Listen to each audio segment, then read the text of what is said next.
네. 오늘은 루돌프 슈타이너, 1920년대 강연 모음집 202 발췌문을 좀 깊게 파고들어 볼까 하는데요.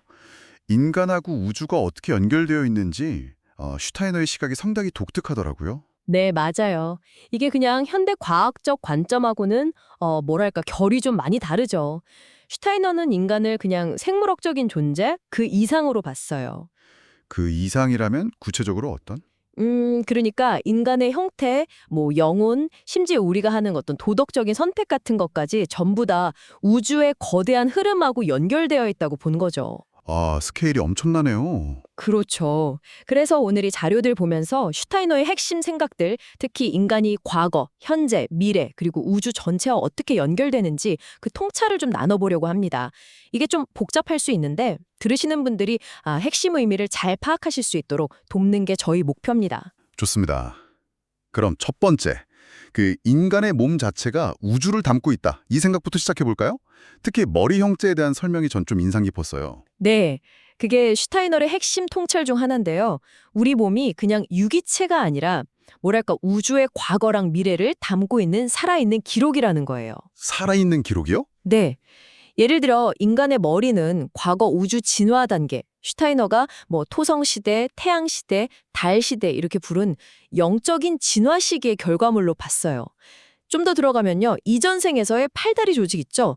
그게 변형돼서 이번 생에 머리가 됐다고 설명해요. 네. 이전 생의 팔다리가요? 네, 좀 그렇죠. 특히 임신 중에 달의 영향력이 이 머리 형태를 만드는 데 중요하다고 봤고요. 정말 상상력을 많이 자극하는 개념인데요? 그럼 지금 우리의 팔다리는요? 그건 어떤 의미인가요? 아, 반대로 현재의 팔다리는 미래를 향한다고 봤어요. 그러니까 슈타이너가 예견한 영적 진화의 다음 단계들, 뭐 목성, 금성, 불칸 시대 이런 미래와 연결된다는 거죠. 아, 그럼 이 팔다리가 다음 생에는 또 머리가 될 수도 있는 건가요? 그렇죠. 죽음 이후에 어떤 영적인 과정을 거쳐서 다음 생에 머리가 될 잠재력을 가졌다고 생각했어요.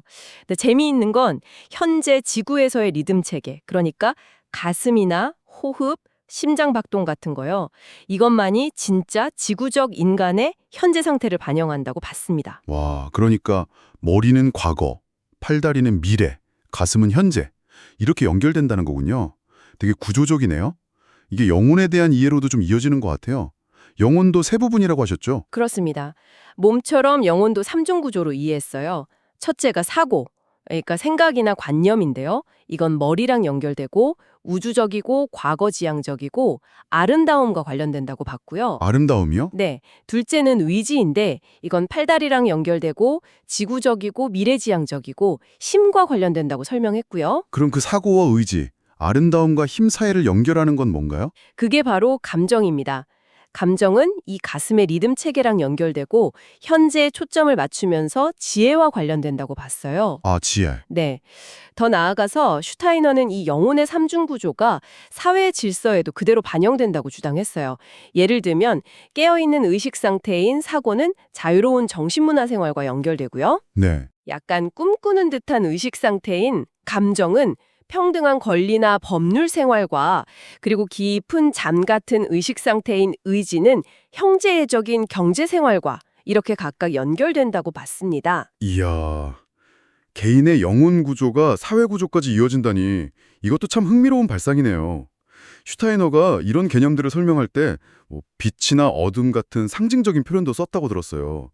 사고는 빛, 의지는 어둠 이런 식으로요. 네, 맞아요. 비유를 많이 썼죠.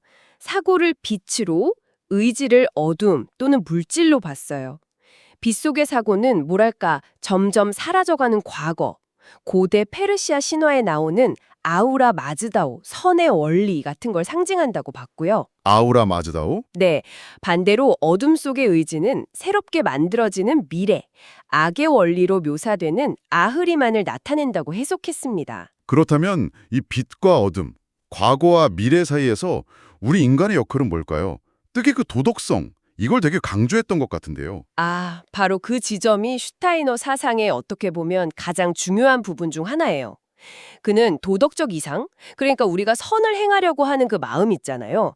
그게 단순한 추상적인 생각이 아니라 실제로 생명과 빛, 소리를 창조하는 우주적인 힘이라고 주장했어요. 도덕적인 마음이 우주적인 힘이라고요? 네.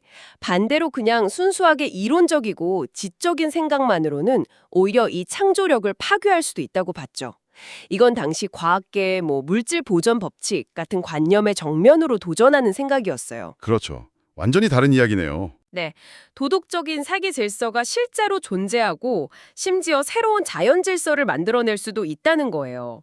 예를 들어 탄생은 영혼이 육체로 변하는 우주적 사랑의 표현이고 죽음은 반대로 육체가 다시 영혼으로 변하는 우주적 자유의 표현이라고 설명하기도 했고요. 도덕성이 우주를 창조하는 힘이라니 정말 놀라운 주장인데 솔직히 현대과학이랑은 거리가 좀 있어 보이거든요. 이 간극은 어떻게 받아들여야 할까요? 슈타이너 자신도 그 간극을 알고 있었어요. 그래서 고대 이집트 신화, 그 이시스 오시리스 이야기를 예로 들면서 설명하는데요. 과거 인류는 별이나 행성 같은 우주를 살아있는 영적인 존재로 느꼈다는 거죠. 고대에는요? 네. 그런데 현대 문명은 이걸 그냥 추상적인 수학이나 역학 법칙으로 축소시켜버렸다고 비판했어요. 우리가 영적인 통찰력, 그러니까 고대 지혜의 여신 이시스 혹은 슈타이너가 소피아라고 부른 신성한 지혜를 잃어버린 상태라는 겁니다. 그럼 그 잃어버린 지혜 소피아를 어떻게 다시 찾을 수 있다고 봤나요? 슈타이너는 현대인이 이 새로운 이시스, 즉 소피아를 다시 찾아야 한다고 강조했는데요. 그 방법이 바깥이 아니라 우리 내면의 능력을 개발하는 데 있다고 봤어요. 내면의 능력이요? 네, 상상력, 인스피레이션, 직관, 인투이션 같은 좀 더 고차원적인 인식 능력을 의식적으로 키워야 한다는 거예요. 그렇게 해야만 자기 자신과 우주, 그리고 슈타이너가 인류 진화의 핵심 동력으로 본 그리스도 충동의 진짜 의미를 이해할 수 있다고 주장했습니다.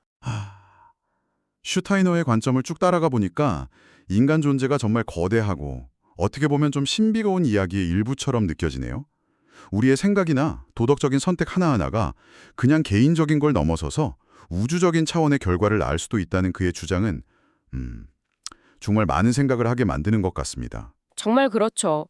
만약 슈타이너의 말처럼 우리의 생각이 정말 빛이 되고 우리의 도덕적 행위가 미래의 물리적 현실을 만드는 힘을 가진다면 오늘 하루를 살아가는 우리의 마음가짐이나 책임감은 어떻게 달라져야 할까요?